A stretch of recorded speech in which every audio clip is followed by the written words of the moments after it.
sharing with you Revelation 5:10 as it says, and have made us kings and priests to our God, and we shall reign on the earth. This is just a reminder to each and every one of us. God has made us kings and queens. You may feel life like living in a detour today with difficulties coming against you. But don't worry.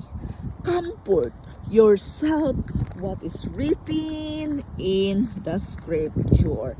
Because as it says, and you have made us kings and priests to our God, and we shall reign on this earth. Of course, you're going to reign on this earth with the blessings and grace of God. Trust in Him.